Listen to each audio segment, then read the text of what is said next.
Jake, a pleasure to have you again with us to talk with you. We know that every day we have to talk with you because every day it changes the situation in Gaza and in Israel, and you are an important representative of the Red Cross in this part of the world. But first of all, people don't know what is the meaning to having Red Cross over there. What is their role? What is their job they have to do? Can you explain us a little bit what is the importance of the presence of the Red Cross in Gaza and in the border and all of that, just in a few words? Yeah, thank you, Isaac, and nice to see you again. The Red Cross, for people who are unfamiliar, when I refer to the Red Cross, I'm going to refer to the International Committee of the Red Cross, the organization for whom I work. The International Committee of the Red Cross is headquartered in Geneva, Switzerland. We have a mandate in the Geneva Conventions, which every state in the world has signed, to act in situations of armed conflict on behalf of humanitarian values. So we have a mandate by all states to respond to the humanitarian consequences of war. And so our office here is based in Tel Aviv, but we have an office in Jerusalem, we have an office in Ramallah, we have an office in Gaza. We're here to respond to the consequences of the conflict. And so some of that work is direct assistance to civilians who have been impacted by violence. So that's the work you might see, the work that we're doing in Gaza with our field hospital. Some of that work is legal work, where we have a dialogue with different parties to a conflict, where we talk about our assessment of their obligations under international humanitarian law, what some others would call the law of war. And so we work here to engage with the Israeli authorities, and then Gaza and elsewhere to engage with Hamas. And also we work around the world. We engage with states that might have influence over the parties to try to promote compliance with international law, but also to respond to the consequences of the conflict where it's most acute. And I should be clear, that also includes here in Israel. After the attacks of October 7th, we reached out to some local providers and provided some forensic support for those people who were dealing with the very difficult task of cleaning up and collecting dead bodies so people could be buried with dignity. It means in Majd al-Shams in the north, where the local clinic responded to a missile that killed 12 children. We support that clinic now so that in the future, hopefully we never have to see it, but in the future they can be better equipped for another emergency response. And so we work on all sides, and we try to make sure that we're available to respond to the situations that emerge, the terrible situations that emerge for people when conflict breaks out. I will talk a little bit later about this Druze village. We were there, and they need a lot of help. They are suffering. They need a lot of help. But now there are two topics on the let's say in the talk in Israel and in Gaza and in the world. The first one is what is happening with the hostages.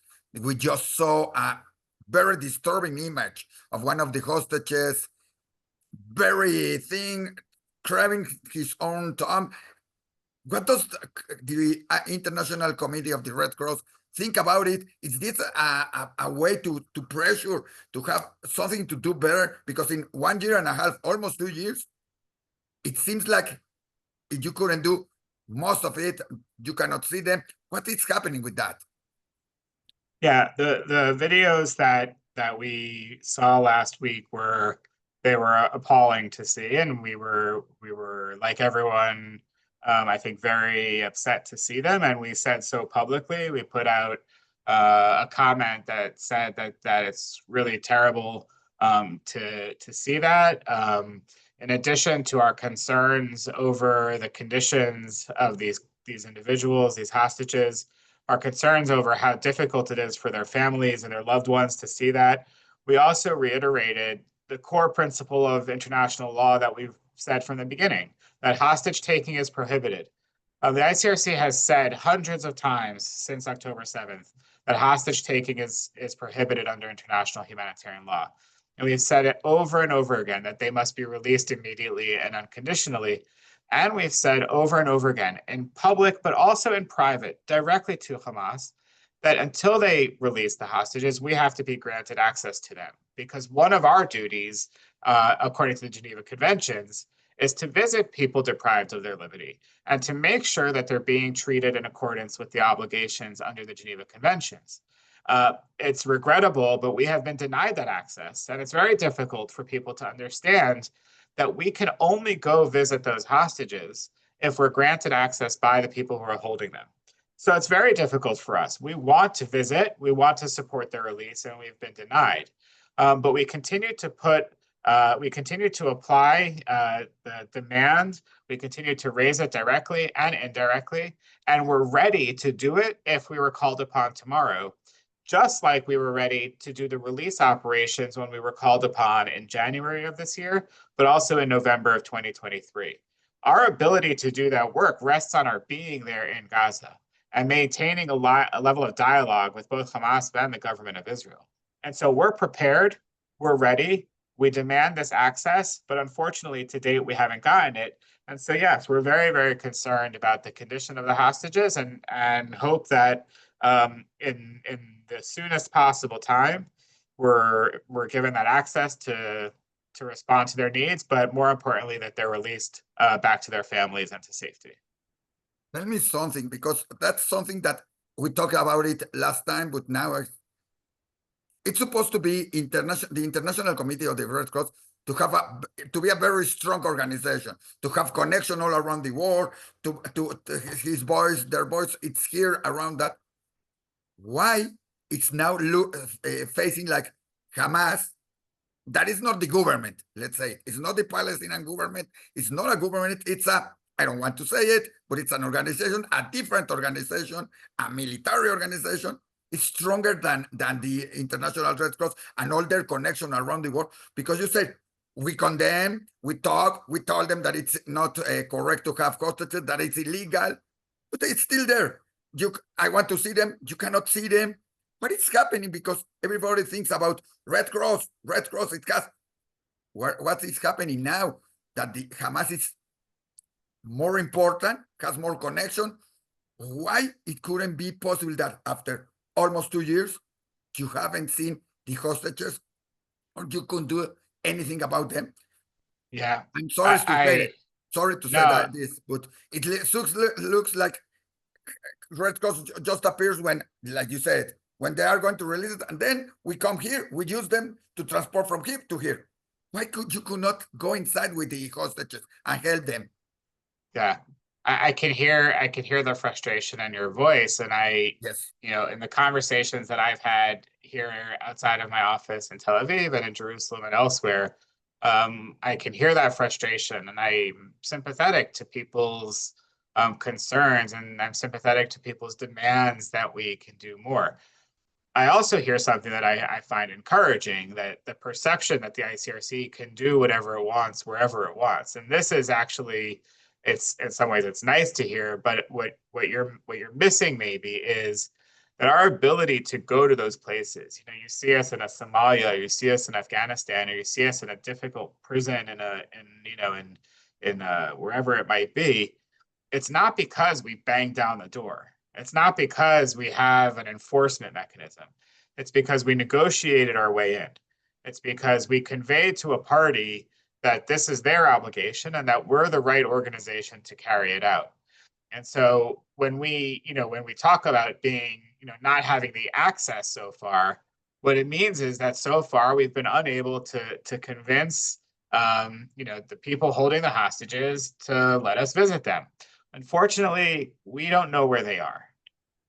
We have no visibility into where people are being held. And also, as you will know, the last 21 months, Gaza is heavily destroyed.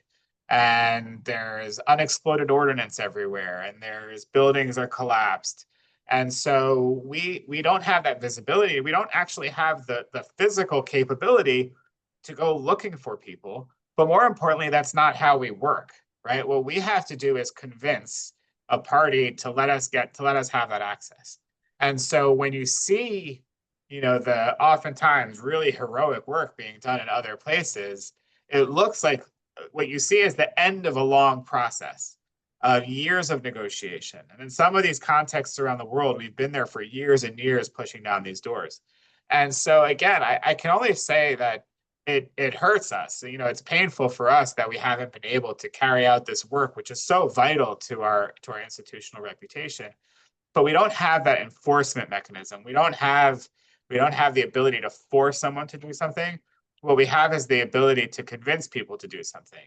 And I know that the frustration exists because it's been so many days. It's been, 1 year, 9 months. It's been just this extremely difficult period. But we just have been unable to make that case, even though we continue to do it. We continue to apply.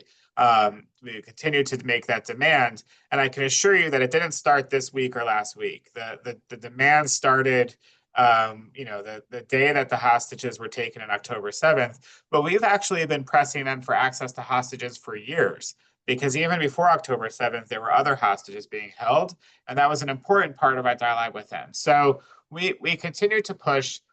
We like to work in private. This is an organization that likes to work bilaterally and confidentially. I also understand that this particular conflict is global. People pay attention to it around the world.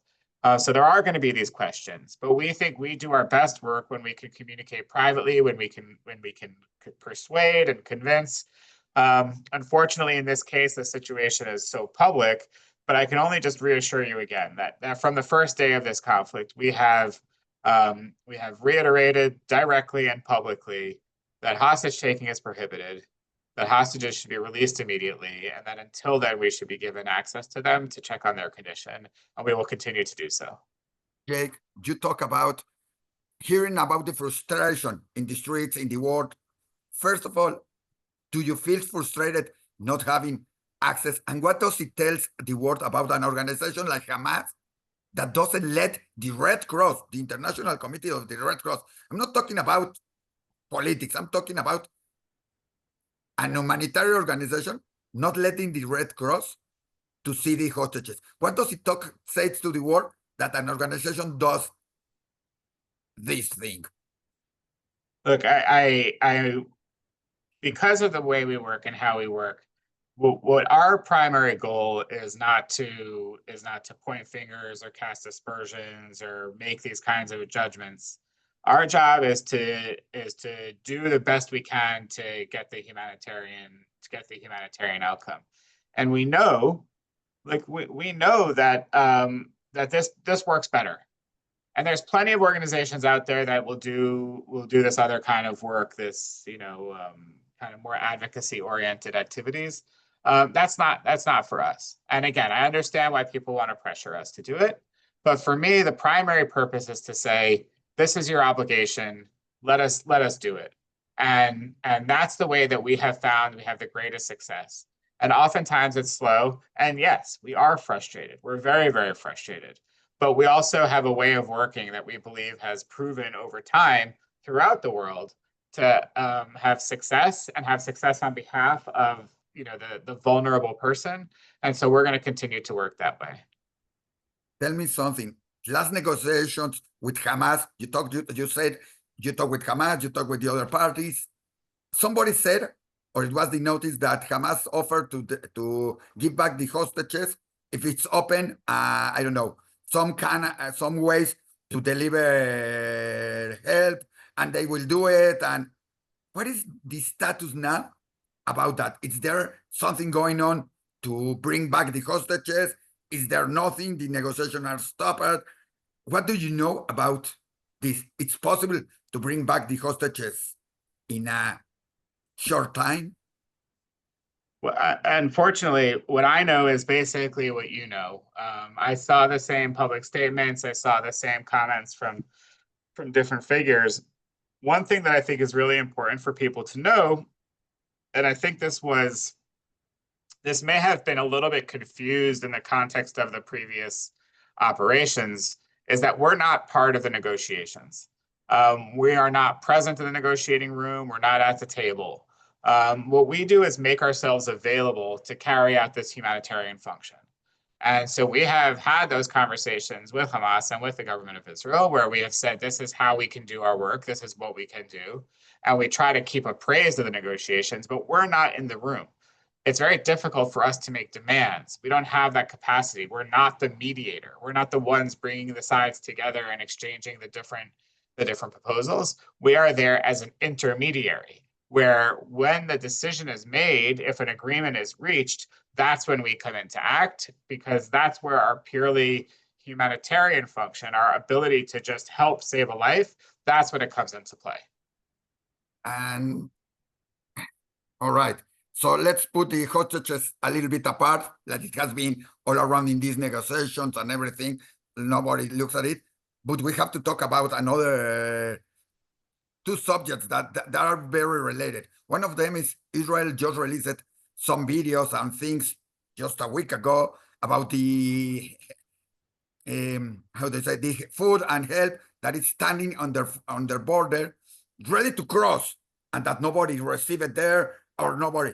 That's some part of the job that Red Cross can do, help bring this help to the people in Gaza.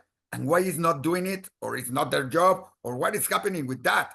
Because I'm sure you saw all these trucks, and you know the situation that is in Gaza. So what is happening about that?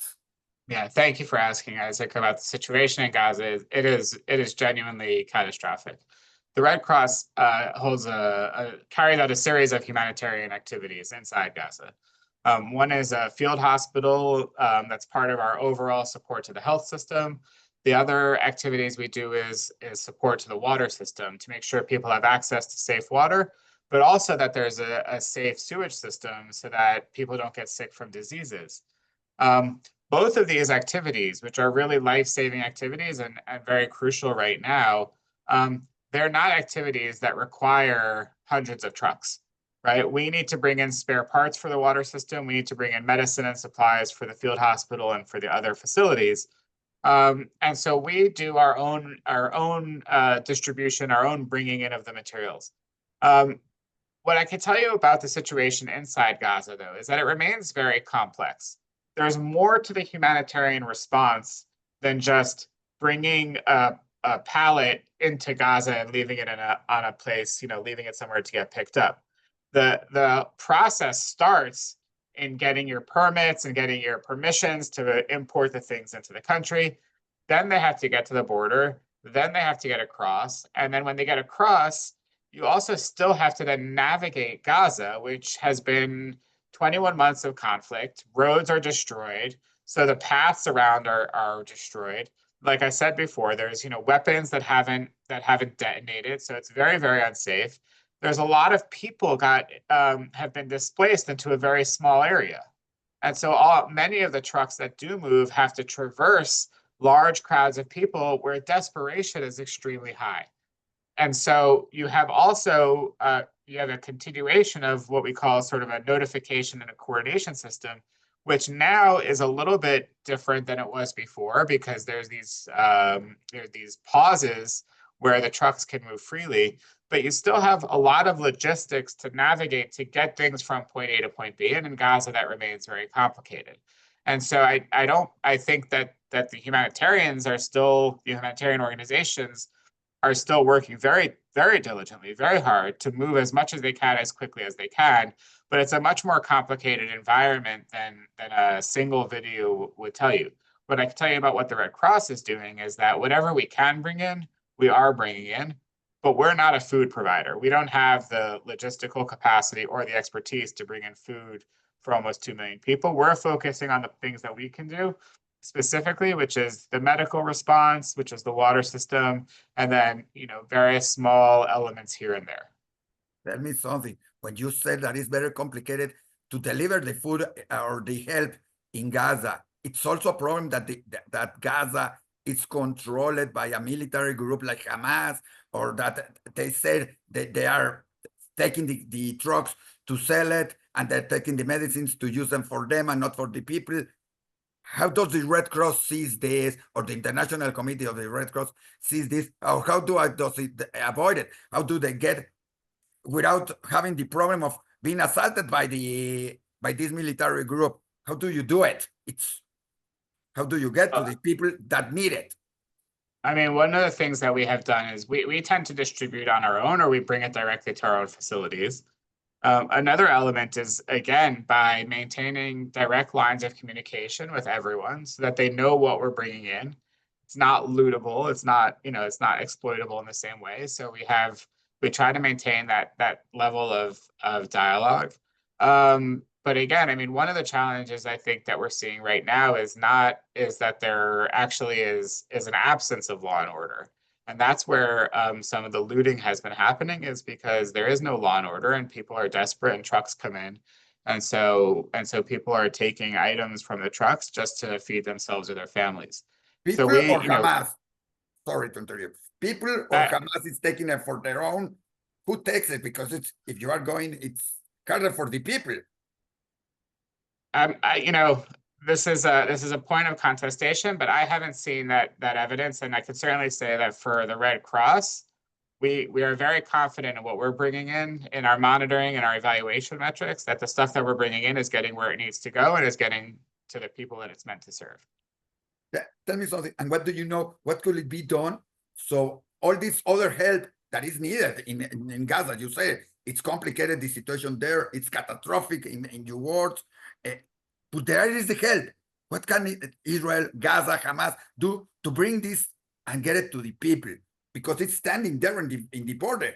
I think you saw it. So what is happening there? I know the permission, but it's already help. You don't need so much permission. You need to bring it. Yeah. Well, what we have said, and I think this is well established, is that one of the key principles of humanitarian assistance is to get the thing to the people, right? To get the food to where they are. And so we know that there's a number of entry points, and we're increasingly hearing that the necessary items are coming in from the different entry points, which will enable it to get where it needs to go. And it will alleviate some of these challenges of things being brought in, but then being unable to be distributed. What we've also said is that more needs to come in and more quickly. And I think that the more you see coming in, food and other essential items, the less pressure it will put on each individual shipment. And then there'll be less value in the possibility of looting or exploitation. And so we're hoping to see that. We've seen it in the past, where once there's a sufficient amount of necessary items coming in, that some of these problems they tend to go away. And that's what we're hoping for, because we know that the situation with respect to people's access to food and safe water remains quite difficult. And it's important for you. You give humanitarian help and medicine. And if people have food to eat and have the supplies, they are healthy, or they can be better. So it goes with the job of the Red Cross. It's not that it's not our job, but it's part of your job or your concern. So tell me something about all of this.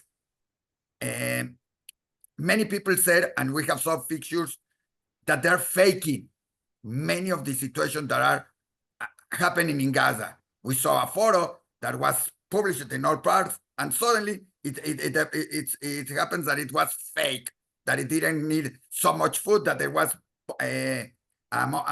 something that they did to show it.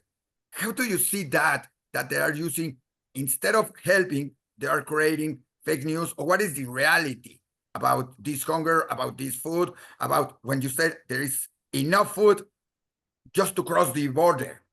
So what is the reality, and what is about this news? Does the Red Cross say go out, and why doesn't say and say, all right, the situation is this, but it's like this. This is the reality. Why we don't have a report from the Red Cross or the International Committee to say this is the reality? We have a field hospital in the area of Rafah. Yes. Since the end of May, we've had over 30, almost 35 instances of mass casualty incidents, where more than 30 people show up at once. And in those mass casualty incidents, we've treated 4,500 bullet wounds, and 300 people have showed up dead, tragically. This is not fake. This is what our doctors and what our nurses are seeing almost on a daily basis. And it's painful, I think, to see public narratives and disputes about, is this image real, is that image real? We know that we have malnutrition in the hospital. We see it. We know that there's not enough for people to eat. We know that it's very hot right now. There's not enough safe water. And so, our perspective is, let's focus on helping people. Let's not get into this online contestation about this image or that image. And I can tell you that from what we're seeing at the field hospital, it's the situation is quite dire. And those are, that's my colleagues, my team, who are keeping those records and sharing them with us. And we share them to do exactly what you say. When we have visibility, when we have it ourselves, when we have the numbers, that's the kind of information that we share, and then we let people make their decision what to do with it. But I can tell you that the situation is very, very difficult for everyone in Gaza. Not just by the war, because it's by the control of Hamas, by the control of what is happening and everything. No, it's a lot of situation, not just about Israel not letting the food go on. It's about a lot of situations around there. No. I'll just repeat it again. The situation is very bad for everyone living in Gaza. Tell me something. What is the difference between this conflict and your job in this conflict, and the difference in Yemen, Sudan, Ukraine, that there is also operation of the Red Cross, and that people need a lot of help, need a lot of medicine, but nobody tells about it. Syria now, with all this conflict, with the Druze, what is the difference? Because everybody talks about what is happening in Gaza, but nobody talks about what is happening in these other countries or places around the world, that I think this situation is similar or worse in some cases. What do you think about that? Well, we talk about it because we're working there. Yes. And so my colleague this morning was doing interviews about Sueda. We put out a statement last week about Sueda, this village, this town in southern Syria, where we've been able to get access to bring support to the people there. Last week, we put out a statement on Sudan. We put out statements on all these contexts. I'm not here to do media criticism. It's not my role, but our job is, when people ask us the questions, we give the answers as honestly and as truthfully. We're here to tell things as they are, and to talk about what the humanitarian problem is and what the ICRC's response is. And so, I think it is a tragedy that there are so many difficult contexts, so many difficult conflicts around the world. And I think it would be important for all the people to, one of the things in the humanitarian universe that we try to do is we try to give voice to the people who are suffering. We try to make sure that they're not forgotten. And so, yeah, I think it would be nice if people across the world were given that same voice. But the reality is that I work for this office, and so if someone calls me, the conflict that I could talk about is this one.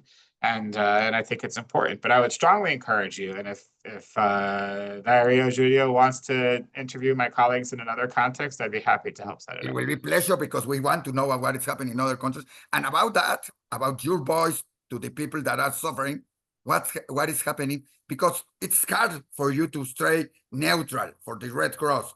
You see what is happening. The news are about what is happening in Gaza, but they are the hostages. They are what it happened on the 7th of October, and they are what is the thing that it can be coming inside the food. Why or how do you to stay, I don't know, focused and neutral, and not going to one side? Because it sees, sorry to say it, it sees more of that the news are more about the critic situation in Gaza, not talking about the reality, talking about the critic or that, instead of talking it like, this is the situation, it's not so big, it's so big, but that's what we have to do. There is the food, bring it, and will be help to everybody. So how to control it and to be neutral and to be part of both sides? Look, neutrality is a really important part of how we work, and I think it's also very often misunderstood. The concept of neutrality is it's a means to an end, right? By staying politically neutral, we're able to do this critical work. By maintaining our political neutrality, we're able to be that intermediary between two sides when there's a hostage release or a detainee release, which is something we do in many countries around the world. This week, we released hostages in Colombia. A few weeks ago, we supported the transfer of prisoners of war in another context. So this is something that we do all over the world. We play this role as an organization that's trusted by all sides to carry out humanitarian action. And we have found that the only way that we can do that is by maintaining this political neutrality. So we certainly understand the pressure, we certainly understand the frustration, and we understand why people sometimes get confused or find it unsatisfying for us to say we're neutral, but we're not neutral because we don't care. We stand on the side of the people who are suffering, but we maintain a political neutrality so that we can play this critical role in an environment where there's so much tension, there's so much contentiousness, two sides are fighting. To be able to have an organization that can navigate both sides and do the humanitarian thing, do the humanitarian response, carry out the humanitarian act, we believe is critical. And so that's why we work the way we work. We believe that the history has shown that it's an important way to work, that it's valid, and we'll continue to work that way. Somebody told me that 25% of the people that work for the UN are from Palestine. That is the biggest working force there. What happened with the international community in this area? How many Palestinians are working? I can't speak to the UN's workforce. No, but what happened with the international community? There are many Palestinians, people from Gaza, from the other countries, working in the international committee there. Or well, we have an office in Gaza and we have an office in the West Bank. So we have 300 colleagues, some odd in Gaza. So, but to me, it's not. Everywhere we work, the vast majority of our workers are going to be citizens of that country. So when we work in South Sudan, we have hundreds of South Sudanese colleagues. And when we work in Colombia, we have hundreds of Colombian colleagues. And we have found that when you join the ICRC, you sign a code of conduct. Right? And the code of conduct says that as long as I'm working here, I abide by these principles. And to me, that's the key thing is once you sign that code of conduct, you agree to those rules and regulations, then you abide by them. And we believe that our staff continues to demonstrate that when you put on the uniform, so to speak, that's what matters most. And you can have your own opinions at night. You can have your own feelings. No one expects you to lose your own identity. But I also know that something like the humanitarian response in Gaza and the hostage releases and all these other activities, they can only happen with a workforce that's comprised of Israelis, Palestinians, and expats, delegates that come from other countries. All of us work together, and all of us are one team to carry out all these humanitarian activities. So I don't worry too much about people's passport. What I worry about is, are you committed to this work and committed to doing it in the way that the organization insists? I'm not going to refute that. I hope people take on their uniform, as you said, and forget they are from Israel or from Palestinian Authority, or they are from any other thing. I hope they are not people from Hamas there. I'm sure you verify and you do that. But tell me something, because it's in the voice of everybody. With this new regulation that I know you don't want to talk about politics, but the new thing that Netanyahu said that taking the West Bank or controlling the complete Gaza area. I don't know what's the difference between controlling and what they are doing now, but controlling this area, does it helps the work of the international committee? It's different to talk with Netanyahu, I'm sure, or with the Israeli government than to talk with Hamas. What is the difference, and what is the effect? How it's going to affect this your work, or what do you hear about it, or if you are preparing to change something? We have said consistently, we have a legal reading about what the status of Gaza is, what the status of the West Bank is. We consider Gaza to be occupied. So if the situation, when we make that legal reading, what that means is we use that legal reading to have our conversation with the authorities, in this case, the government of Israel, about what the obligations are under occupation. You have this, and that obligation under the Geneva Conventions. And so if the status changes in some way or another, then we will continue to have that dialogue. But I think it's also important to note that everything that we do in Gaza right now, we also do in full transparency with the government of Israel. I mean, there is no way for us to get to Gaza without communicating with Israel, right? We all come through here. We have extensive conversation with them on both a technical and a military, humanitarian level. So our dialogue will continue. And we will continue to remind what we believe are the obligations under the law, because ultimately that's one of our core responsibilities, is to promote humanitarianism by reminding people their responsibilities under the Geneva Conventions. It's the same to help to promote humanitarian response. It's the same to talk with Hamas, with the Palestinian Authority, or to talk with Israel. It's the same when you sit with them. It's a difference when you talk with every part, or how can you do it? Which one do you prefer to talk? I don't know if it helps anyone, but it's different. It's not a which one do we prefer to talk with. We have a dialogue with a lot of different parties, and we calibrate that dialogue based on who the person is, but it's always rooted in the same principle. We have a dialogue with you because that's our obligations under, that's our mandate, that's our duty, that's our responsibility. You as a party, be it a state or be it an armed group, have some duty or obligation under the law. And so we carry out that conversation and we convey to them, whoever it might be, their obligations under the law, the expectations that we have for humanitarian action. And is the conversation the same with everyone? No, of course not. But is it based on the same principles? Yes, it's based on the Geneva Conventions. And is it based in the same desired outcome? Yes, it's based on achieving a humanitarian, achieving the humanitarian outcome that we need to get in that context.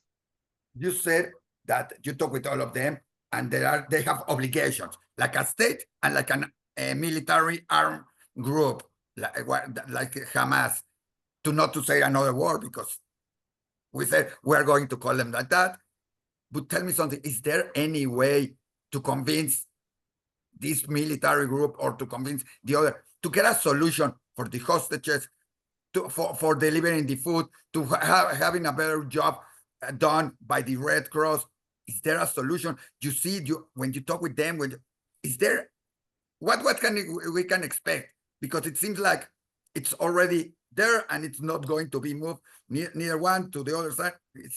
I don't know. It's frustrating for many people not knowing what could happen or if there is a solution. You are in the middle of that. Don't tell me that you're neutral. Is there a solution? We have. There's this idea, I think, that you're conveying of a state abides by the law or another. We've worked with armed groups all over the world. I mentioned, we've done hostage releases, we've done prisoner exchanges, we do humanitarian assistance, and all those humanitarian actions began with a conversation. They began with a dialogue. They began with sitting down and saying, here's what your responsibilities are, right? We believe the Geneva Conventions apply in all these cases. It might be a different convention based on the nature of the conflict or based on the actual specifics of that situation, but the principle is that they apply. And it's not always that we walk in and we say this is what we want to do, and somebody, this group or that group, lets us do it. There's a dialogue process where we explain, and we find that more often, I lost you 1 second. Very often we're able to, by reminding people of their obligations, reminding people of their duties, and ultimately over time we achieve success. And so again, we talked about this earlier, the frustration might be that the success doesn't come at the pace you want. I understand that. We don't have time. Some people right now, they don't have the luxury of time. And so there's an urgency. I completely understand that. But I also know that there are many, many examples from around the world where we have had conversations with different kinds of entities, and it's ended up with a humanitarian outcome achieved because we've stuck to our principles. I know you have limited time. Thank you for your time and for being always open to talk about these subjects. But two more questions, last two questions. Tell me something. People want to do something. They want to help Red Cross. They want to pressure Red Cross. They go to the offices of the Red Cross and have their free Palestine or free the hostages. What can people do? Is correct to pressure the Red Cross? Does it help something when you give a letter to the president of the Red Cross in Mexico, Argentina, Israel, Europe, whatever? Does it help? Can we pressure you to have more messages about what is happening and about what happened and that is what can people do? They can collaborate. Don't tell me just help with money. We know everybody donating for the Red Cross in all the countries. Is there something we can do to pressure government to give you more power to the Red Cross, to the UN? I don't know. Tell me if there is something people could do in this situation to help and to finish this terrible war and to help to bring, after what we saw, the hostages back to Israel and with their families? If you ask me, the best thing an individual can do actually would be to, in your case, go volunteer with the Mexican Red Cross, Cruz Roja Mexicano, right? We do it. Yeah, because and the reason that I say that is because I think conveying the support through protests or through letter campaigns, you have every right to express your view. But I can tell you, and I'll tell you this again, we are committed to this work. So we get the letters or we see the protests. Okay, what it does is it reminds us that people are very upset or people believe in something. But we're committed to this work. We're committed to doing what we can for the hostages. We're committed to doing what we can for Palestinian civilians. But when I say go volunteer, or go join the Red Cross, or support your local Red Cross, what I'm saying is understand how this work happens in a greater level of detail. Understand the principles of the law. And I think, we in the ICRC and the International Committee of the Red Cross, we're part of a global movement. And the different Red Crosses in each country are part of that movement. So here we work with the Palestine Red Crescent Society. We also work with the Magen David Adom. And in South Sudan, we work with the South Sudan Red Cross. And in Colombia, we work with the Cruz Roja Colombiana. So we work as part of a global network. And if someone is really believing in this work and really wants to empower it and go become a volunteer. And you start in your home country, you start in your home village, your town, your city, and then maybe you come work for an international side, but at least you give power to that global network. The more people that are part of it, the better it is. And you said about to be informed, and that the International Committee of the Red Cross has a lot of, every time it has another communication, another thing that published, they send. How can people, I know, maybe you can send it to us in Diario Judío and we can publish that. Where can we get all this information to see that they are doing your job? You and your team are doing your job, and to see it, because nobody knows. Sorry to say it. Nobody knows. Everybody sees, like I told you.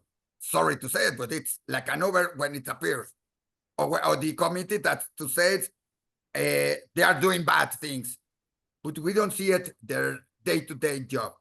How can we change that set of mind and say, no, it's not just they want to take from one side to the other. It's a protection. It's a believing. People believe in Red Cross. That's why they are safe already in a Red Cross, but we don't know it. We just see what the two sides wants us to see. How can we do it? How can we believe in Red Cross again, in all of that, Jacob? Well, I'll send you everything, and I hope that you will publish it. Everything is on our website. Everything we say, everything is on the website. I said before, we prefer to work in a little bit more in the background. We prefer not to have too much publicity. So it's ironic when we get accused of chasing publicity, but it's okay. But we prefer to work quietly. But we also know there is this interest, and so we put what we do. We put it on the website. We put it on our social media, and we encourage people to look at it. And we also understand that for some people. They're not going to like what we say at different times, but that's okay. Because what we're doing is, what we sort of ask you is to understand that when we say it, what we're trying to achieve is a humanitarian outcome. We're trying to achieve a better situation for someone who's suffering. We're trying to make someone's life better that day, and that's what motivates us. So, thank you very much for taking the time to ask the questions, and I hope that we have the chance to speak again soon.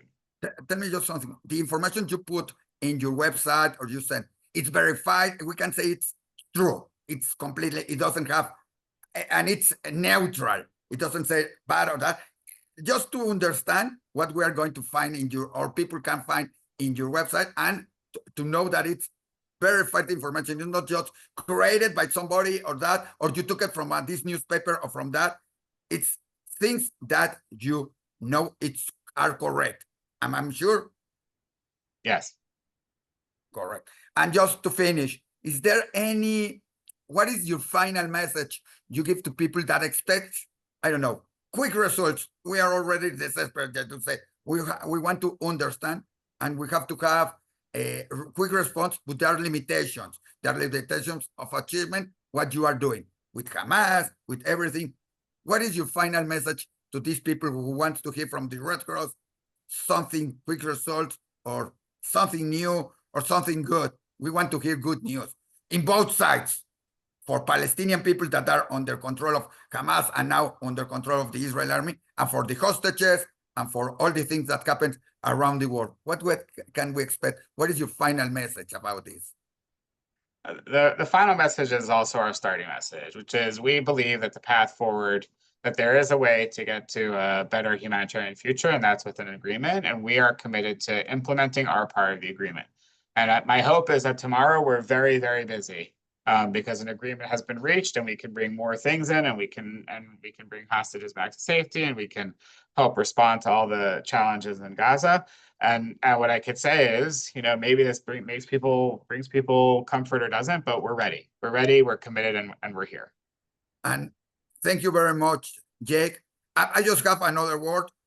I hope you don't have work to do in some few months, because that means that if you don't have job and you are looking for another job in some months, it's because everything is correct. Everything is now in peace. Everybody lives together. They don't need medicine. They need other help. So I hope that.